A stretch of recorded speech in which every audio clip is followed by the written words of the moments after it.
MGB digital India.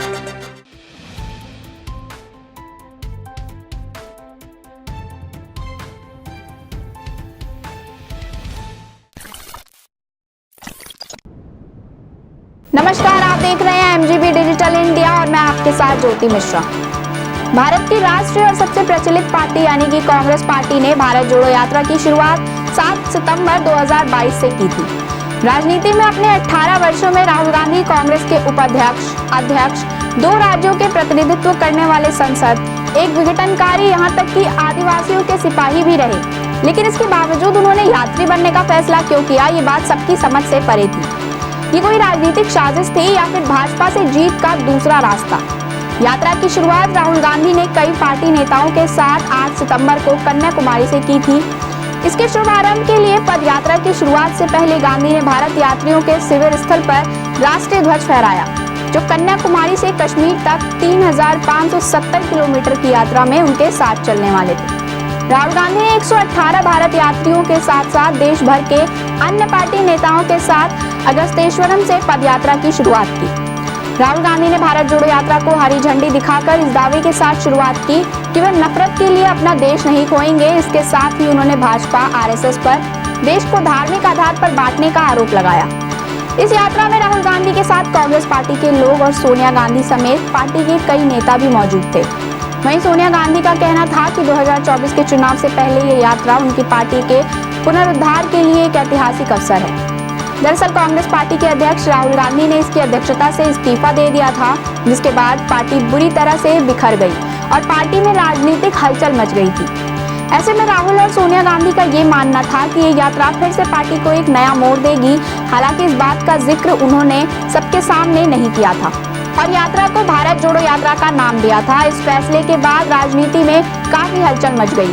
कई पार्टियों ने इसका विरोध किया और कहा कि ये पार्टी भारत जोड़ो यात्रा के नाम पर कांग्रेस जोड़ो यात्रा कर रही है। इसके साथ ही कुछ ने कहा कि पहले राहुल गांधी अपनी पार्टी को जोड़े, वे भारत जोड़ो यात्रा महज अपने फायदे के लिए चला रहे हैं। यात्रा ने लगभग 5 महीनों में 12 राज्यों और 2 केंद्र शासित प्रदेशों को कवर किया।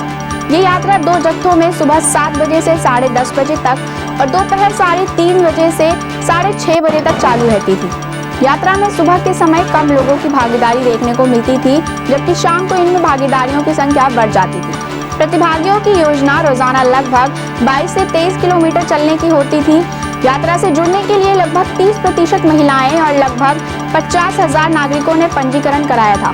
लोगों ने इस यात्रा से कई उम्मीदें भी जोड़ ली थी, जिसके बाद इनमें शामिल होने वाले यात्रियों की संख्या बढ़ती गई। इस यात्रा के बारे में सुनने के बाद सबके मन में एक ही सवाल था कि इस यात्रा से कांग्रेस पार्टी को क्या उम्मीद है। ऐसे में कांग्रेस का कहना था कि देश की संस्थाएं, खासकर मीडिया, विपक्षी पार्टियों को कवरेज नहीं दे रही। ऐसे में जरूरी है कि सीधे आम जनता के बीच जाकर उनकी समस्याओं को समझा जाए। राहुल गांधी ने अपने बयान में कहा था कि इस यात्रा का उद्देश्य सांप्रदायिक राजनीति, बढ़ती महंगाई और बेरोजगारी को उजागर करना था। ये कोई नया सियासी खेल नहीं था। कांग्रेस हमेशा इन कारणों से लोगों को प्रेरित करने का प्रयास करती है जो समाज को प्रभावित करते हैं। ये महत्वपूर्ण मुद्दों की बहस को प्राइम टाइम पर वापस लाने की कोशिश भी करती है।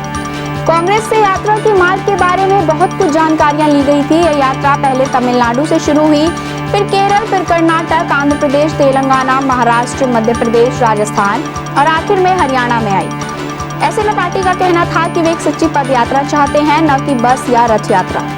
कन्याकुमारी से कश्मीर तक के मार्ग को अंतिम रूप देने से पहले कांग्रेस की यात्रा योजना समिति द्वारा 5 मार्गों पर चर्चा की गई थी। यात्रा केवल 1 या 2 राज्यों के चुनाव पर ध्यान केंद्रित करने की बजाय लोगों को सांप्रदायिकता, बेरोजगारी और मुद्रास्फीति के खिलाफ एक साथ लेने के लिए थी। इस यात्रा में राहुल गांधी का अनोखा रूप देखने को मिला था। कांग्रेस का लक्ष्य पदयात्रा के साथ बड़े पैमाने पर कैडर जुटाना भी था। मीडिया और भाजपा पदयात्रा में दोष डालने की कोशिश कर रहे हैं, लेकिन वे अब तक केवल राहुल गांधी की टी-शर्ट की कीमत ही प्रबंधित कर पाए।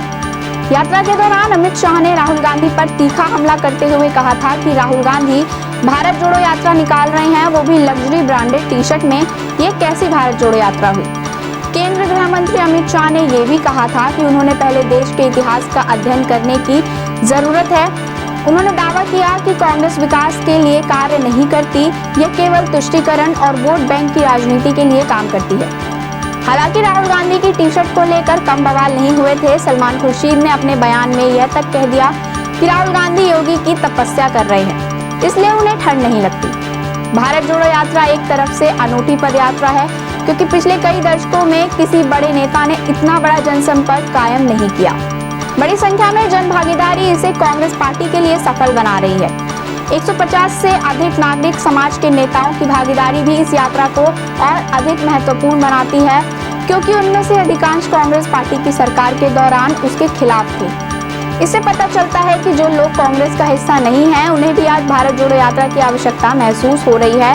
150 से अधिक नागरिक समाज के नेताओं की भागीदारी भी इस यात्रा को अधिक महत्वपूर्ण बनाती है, क्योंकि उसमें से अधिकांश कांग्रेस पार्टी की सरकार के दौरान उनके खिलाफ थे। इस यात्रा के बाद ज्यादातर संभावनाएं हो सकती हैं कि आने वाले चुनाव में राहुल गांधी की जीत हो। फिलहाल हमारे आज की इस खबर में इतना ही। देश विदेश की तमाम खबरों को देखने के लिए देखते रहिए MGB डिजिटल इंडिया। धन्यवाद।